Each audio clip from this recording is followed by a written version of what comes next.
This is so beautiful, I'm not going to take it away, by the way. Samir Somaiya, one of the greatest young leaders that India has today.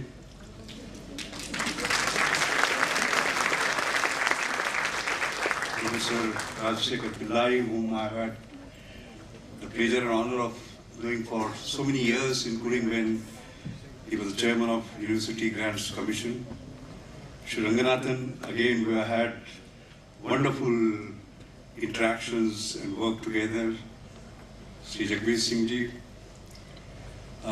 distinguished personalities that I see in front of me, honored trustees, young schools, their parents, the faculty, ladies and gentlemen.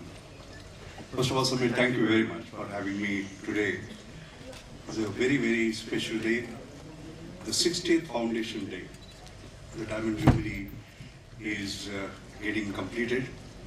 Let me also pay my homage and respects to Shri K.J. Somaiya and also, of course, Shri S.K. Somaiya, whom I knew very well, I must say.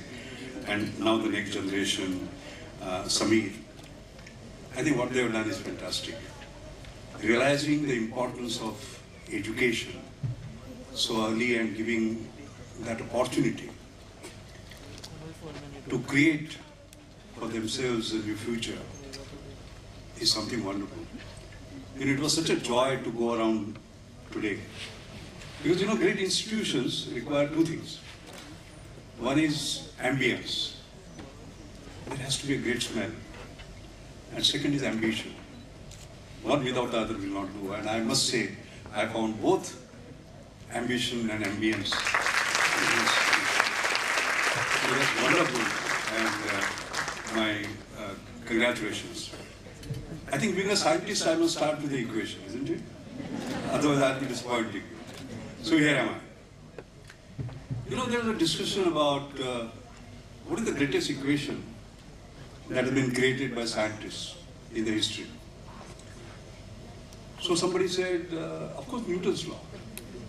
F equal to ma, force equal to mass into acceleration.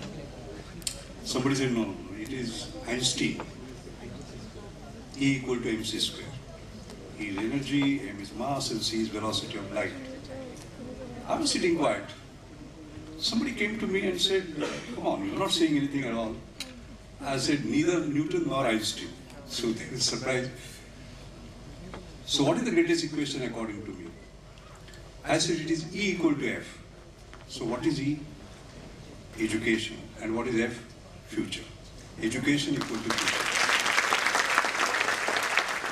So therefore, this Somaiya group of institutions, they are doing a very noble thing to give future to the young. Aspiration of these young is to build a future for themselves. Not only that, in turn, build the future for the nation. So this is an institute which has to be looked at from that particular point. Now you say you have proposed an equation, you have to prove it. Because scientists, just can't get away like that. So I think I'll give you, there are many proofs, but there is one proof that is very close to my heart. And that happened on 13 March 2000. That day, the President of India was giving the Padma Awards. Who was the President of India? K.R. Narayanan. And the Padma awardees were very interesting among many others. One of them was Ratan Tata. Now it is interesting because it is a Tata scholarship which allowed K.R. Narayanan to study. In fact, you will remember, he was born in a very poor family. He used to walk kilometers. And his parents were so poor that they could not afford the tuition fee. So he would stand outside the class and listen to the lectures. He was so poor. And thanks to Tata scholarship, he went on to become the president, right? So he was there and he was giving the Padma Bhushan award to Ratan Tata. So that is itself a proof of the power of education. But let me double that power. The other person who got that Padma Bhushan was also a Tata scholar. He was born in a very poor family. His mother brought him to Mumbai when he was just 6. His father died when he was 6. Studied under street lights, walked barefoot until 12, and so on. So similar background. And he also gave him and he was also, very frankly, it was possible for him to study because he got a Tata scholarship. So here is a Tata scholar becoming a president. Here is Ratan Tata receiving it from him. And here is another Tata scholar receiving Padma Bhushan from a person who was a Tata scholar. And by the way, that person was me. So I want to ask the young people, have I proved the equation? Yes, good. Now we can proceed. Otherwise, for a scientist it is very difficult. He has to propose and prove. I think the important point to actually make is about not only education in our future, but what is the future of education? Because that is rapidly changing. We had education 1.0. What was education 1.0? Guru Shishya. One-to-one. All the knowledge was held by the Guru and given to the student. Right? Then came education 2.0. And what is that? That is actually, I would say, broadcasting, one teacher, 30 students, 60 students, 90 students, assembly line approach, and so on. That is how we have all gone through. But that is now moving to education 3.0. Thanks to what? Thanks to the digital disruption that is coming. Right? We all used to go to the library, isn't it? For looking at the books. I kept my smartphone up there, but in that smartphone, I have the entire library of Pune. I don't have to. Alright? And it is accessible to me, not when the library is open, but 24/7, day after day, anytime, anywhere. That's the big change that is taking place. So therefore, the basic pedagogy is actually going to change completely. I was doing this, I just looked at Khan Academy, for example. And there was a course on industrial stoichiometry, just a 20-minute. We all learned industrial stoichiometry. Professor Chitre had taught me. It's amazing.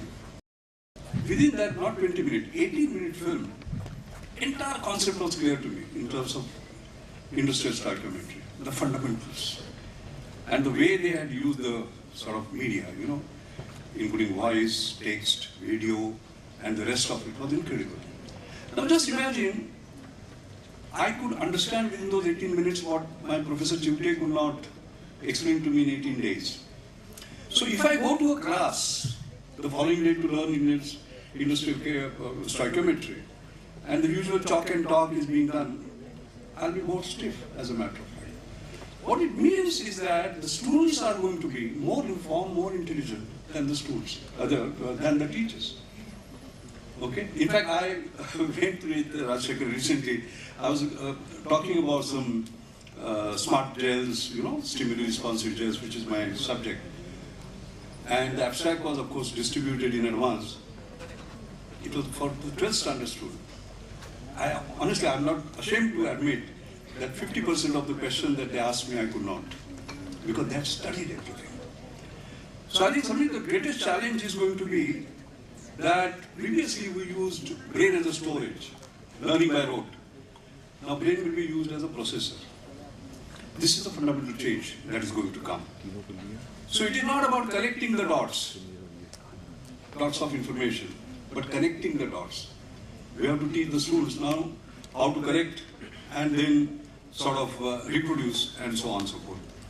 So rich formatted content, flipped classrooms, lectures from anywhere around the world. The MITs, the Harvards, the Cambridge of this world are accessible to you at any time. And as a matter of fact, on-demand tutoring, P2P learning, personal learning. For example, all of us are made unequal, isn't it? But our teachers used to give the same sort of lecture, right, Gupta ji? For 45 minutes and so on, assuming that we are all equal. That is not the case. Our absorption capacity is different and so on and so forth. So, artificial intelligence is coming in now. It is very interesting. I'm on the board of Reliance. I chair the Reliance Innovation Council as a major, I mentioned. And they have recently acquired a company called Imbibe. They're going to invest, which is an AI platform for education technology, which actually does the personalized for every student very differently. We are investing $180 million over the next 3 years. And Mukesh Bhai's ambition is to take it to 1 million students and free. You get the point? I mean, this is the new world that is going to actually change. Is digital going to replace physical? No. Because there is no substitute to the teacher at the end. So don't forget, learning is all about, education is all about learning, doing, and being. The learning part of it, yes, you can do with digital. But doing it, you have to do it with your own hands. And being part of the society. And so what impressed me most today in this exhibition was the being part of it, as far as the students were concerned. It was incredible. They were so socially aware, in terms of what are the challenges in the society, whether it had to do with environment, whether it had to do with good behavior, ethics, and so on and so forth, etc. And that is going to be the most important part as we move. So that is one change. The other change, and I'm looking at the change because, as I always say, I only think of the future, because that is where we are going to spend the rest of our life. We can take inspiration from our past, but future is where we are going to spend the rest of our life. And therefore, what will it be in 5 years, 10 years, 20 years, 30 years?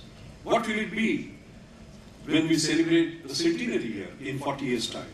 What will be India? What will be education and the role of education? And that is where I think the greatest changes are taking place. Exponential technology, right? Internet of Things, big data, analytics, virtual reality, augmented reality, mixed reality, blockchain, even the way that we are going to do manufacturing, not big assembly lines and so on and so forth, 3D printing. Basically, you can do it in your garage, whatever you want to basically create. And therefore, Gupta ji, I was saying in this, I was the chief guest for giving away these awards of IFPI, FIPI, the Federation of Indian Petroleum Industry. And while addressing them, I said, you have to move now from crude to chemicals because energy with the electric cars coming, etc. But in chemicals, I was telling them, maybe you are a master of polypropylene, right? Maybe we don't have to sell polypropylene granules. We'll be selling ink. We'll be selling ink for 3D printing, basically. Okay? So I think the entire change that is taking place is phenomenal. So what does it mean, Savi? First of all, when jobs are concerned, one is brawn, where we use our physicals. The second is brain. The jobs by brawn will be taken away by robots. And that's why I was very happy to see a lot of work on robots that was taking place today. In fact, it's predicted that 69% of the current jobs in India will vanish, will be changed to something new within 10 to 15 years. That is the pace, as a matter of fact. The comparative advantages that we have are going to go away, that of labor, because robots will basically take away. I remember I chair Atira, the Ahmedabad textile industry. I just stayed down. And one of the board members was telling me, Doc, in that unit we had 400 people, now we have 40. 400 to 40. All right? So this is where the big change is taking place. So that is the brawn part of it. What about the brain part of it? That is being taken over by artificial intelligence. Okay. I'll tell you something striking. Google had created an artificial intelligence machine called AlphaGo. There's a very difficult game called Go, by the way, which is even more difficult than chess, Chinese game. They said on the world champion, was beaten by the machine. It was supposed to happen 10 years from now. It has already happened. But that's not so important. That way Gary Kasparov was also beaten in 1997. But what is special here is very interesting. In game 2, the move 37 that was made by that machine, experts say that there is 1 in 10,000 chance that a human will make it. Can you just imagine? So machine learning, deep learning is going